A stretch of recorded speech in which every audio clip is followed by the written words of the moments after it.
Welcome to TEPSA Talk, the podcast where leaders inspire, share, and grow together. TEPSA is dedicated to celebrating the incredible work happening in education. Each episode, we dive into meaningful conversations with leaders, changemakers, and innovators who are shaping the future of our schools. Whether you're looking for fresh ideas, encouragement, or a little spark to fuel your passion, TEPSA Talk is here for you. Imagine tuning in to hear how leaders are revolutionizing their schools, tackling challenges head-on, and fostering a culture of collaboration. Grab a coffee, hit play, and let's grow together. Welcome to TEPSA Talk. Hello, everyone, and welcome to an all-new episode. My name is Todd Neslony, and I'm your host. I'm the Director of Culture and Strategic Leadership here at the Texas Elementary Principals and Supervisors Association.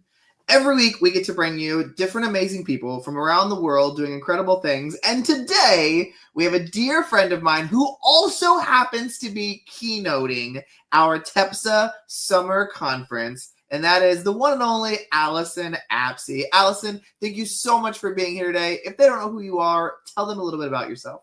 Oh, who am I? No, first of all, thank you for having me here. So I am a lifelong educator, spent 19 years of my career as a principal, and I was a principal of all levels, including elementary. And now I get to travel the country and work with educators from coast to coast. I mean, today I'm going to visit classrooms in an alternative high school in California and walk alongside a principal and just looking at specific look-fors and talking through how we're going to give feedback and what next steps are for the school as a whole and individual teachers. Like, I love this work. I love principals. So I am so excited. I love Texas principals. I know a lot of Texas principals and they're amazing. So I am so excited to be able to join you this summer. Well, Allyson, we can't wait to hear what you have to share with us. But today, I know we're going to get a little preview, but we're also talking about some pillars of effective school leadership, which is, surprisingly enough, your newest book that you wrote with George Couros, who is also a friend of TEPSA and has been here many times doing stuff with us. And so give us a little bit of background over that book and why, you've written several, and I'm a big fan of all of them. When was this one kind of a driving force to be your next book? And what kind of drove you to want to dive into effective school leadership? Yeah, it's funny because, I've worked with George on, he's amazing, and I've worked with him on many different things.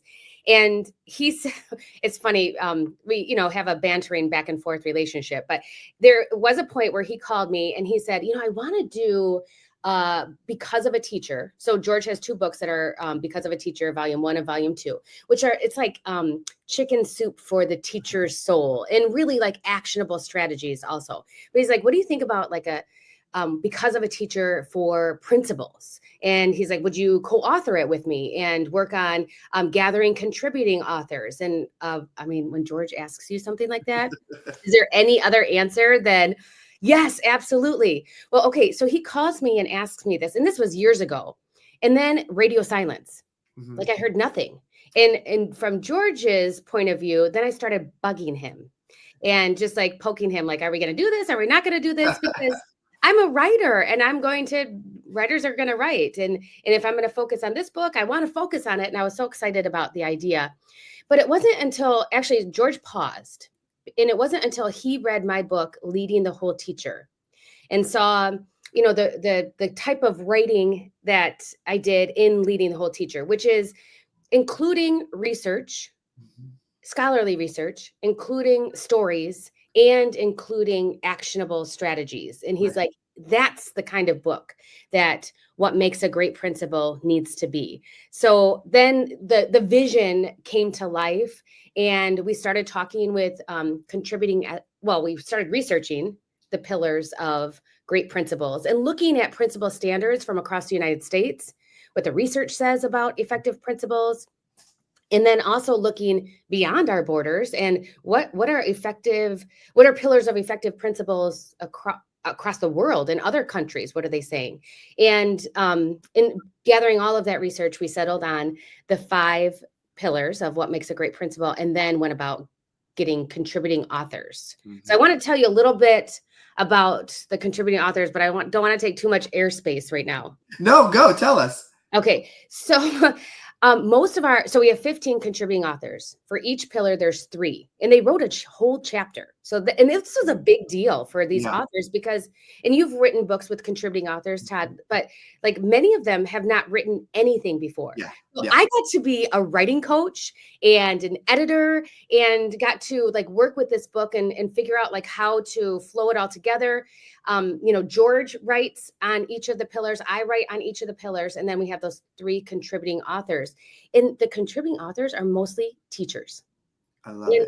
Like that perspective of, so those teachers had a great principal who exemplified one of the pillars. And that's the pillar, that's the chapter, the section of the book they wrote in. So they might have a principal who exemplified being a relationship builder or a talent cultivator or a continuous learner. And they told the story of that principal and the impact it had on them personally and their colleagues and students and the school as a whole. And we even had one student as a contributing author. So the book is definitely chicken soup for the principal's soul, but it also helps us do a job that is seemingly unmanageable. Right. I love that. And I think it's such a fantastic book. And I'm so glad you mentioned The Whole Teacher, the one that you did before, because that one is such a fantastic book as well. But Allyson, you've got these pillars of effective school leadership.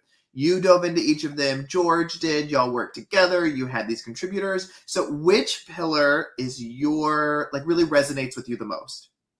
Oh, okay. Nobody ever asked me this. Like, what's my favorite pillar? Okay, so I'll just tell you the 5 pillars real quick, and then I'll tell you what my favorite is, because I do have a favorite. So it's relationship builder, continuous learner, talent cultivator, resource maximizer, and visionary. So those are the pillars. And my favorite, okay, first of all, I'm backing up. I'm going to have you on pins and needles about what my favorite is. But it's interesting because I ask principals and I will ask you, TEPSA principals, which one of these is your strength? Mm-hmm. Which one do you feel like really confident in? And can you guess which one they say they feel confident in, principals across the country? Relationships. They do. Yes. But then we dive into, what do we mean by relationship builder? Because we don't just mean having great relationships from principal to teacher, principal to student, principal to parents, principal to community. We mean all of the relationships in the building. So student to student, teacher to teacher, teacher to families, families to the school community, like nurturing all of those relationships. And we all have work to do in that area, but that is definitely where people feel strongest. My favorite pillar is talent cultivator. Because that's where like the magic happens. Yeah. Right. Like there is a building full of adults who are hired and they're professionals and they can take care of our kids. And there is only a few people on campus who are there to take care of the staff, the adults, the professionals. And our number one job is to bring out the best in them. And really thinking through that lens of how can we cultivate the individual talent, but then how can we cultivate collective talent? And we all know, hopefully we all know by now, the research about collective efficacy.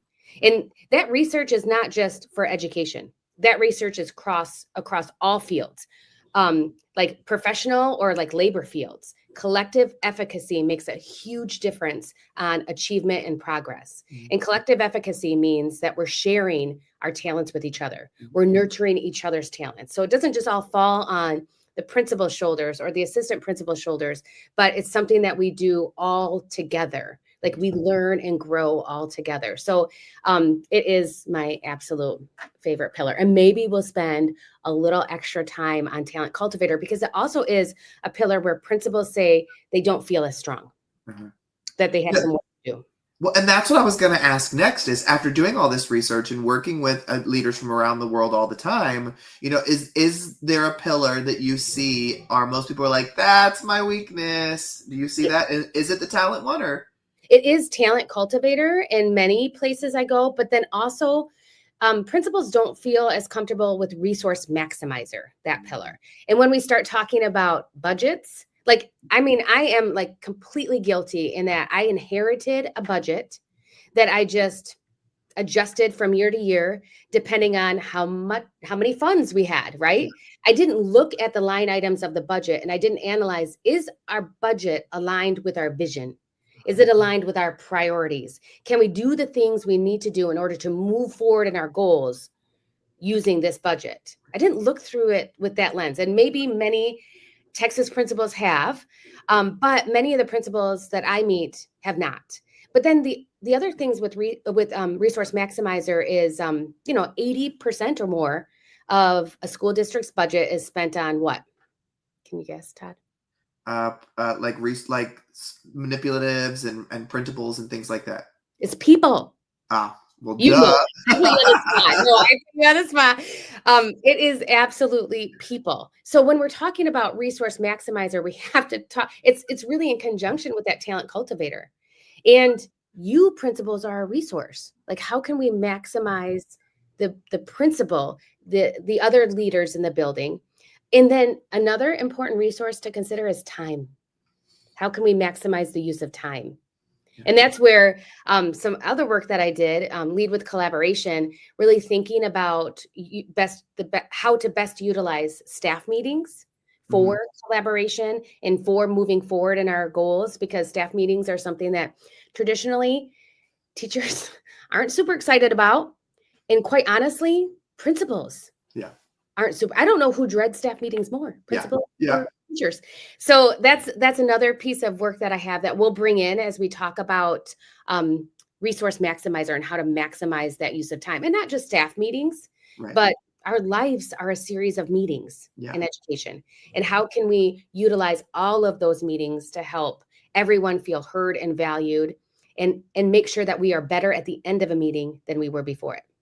Well, I love that you have so many different tools already created that help us in growing in those areas. But I also got to say, I love the way you completely reframe my thinking on the spot too, of that word resources. Because I initially go here, resources, initially thinking, what do we have at the tip of our fingertips? Like, what are we putting in the hands of people? But I think right then you said, we've got to think of time as a resource. We've got to think of people as a resource. And that's so true. And sometimes in the midst of going from thing to thing to thing to thing, we forget that those resources are just as, if not more important, to put some focus into and some effort into as well. So I love that you shared that. So Allyson, of course, we're going to get to hear a message from you this summer. Can you give us a little preview of what you're going to be talking about? Oh, yes. Okay. So it is like my absolute favorite thing to do. I get to do so many things that I would say probably are my favorite, to be honest. But I love getting to do this work with principals. And one of the things I think about is, like, I look around the room and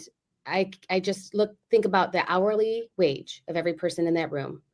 And then I times their hourly wage by the number of people. And I just think about the economic investment in that time that I'm given to have with principals.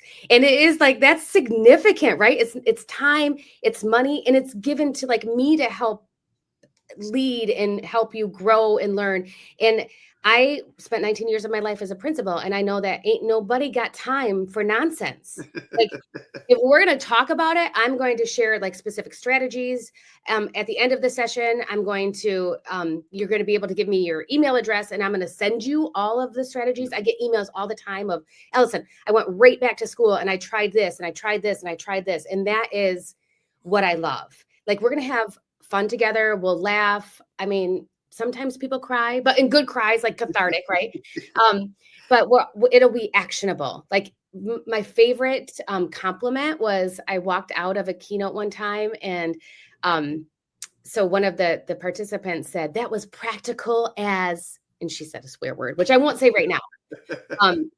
But that was a huge compliment to me. And I don't know that everybody would think being called like super practical is a huge compliment, but I want you to go away feeling like, I can do this. I can make these slight changes, and that's going to help my school grow and my students achieve and my staff feel more seen, valued, and whole in our schools. I love it. And I'm a big fan of yours. I've heard you speak many times, Yeah. and I'm so excited for our TEPSA Summer Conference attendees to get to learn from you. Everybody listening, she will be our keynoter on June the 11th. You will not want to miss Summer Conference this year. We've got 3 fantastic keynotes, but I can't wait for you all to learn from Allyson. Allyson, if they want to connect with you further or learn a little bit more about you before you show up, how can they find and connect with you? Yeah, so you can find me. I try to keep it simple. If you know how to spell my name, you can find me pretty much anywhere. So AllysonApsey.com, AllysonApsey@gmail.com. I'm at Allyson Apsey on all the social medias except TikTok.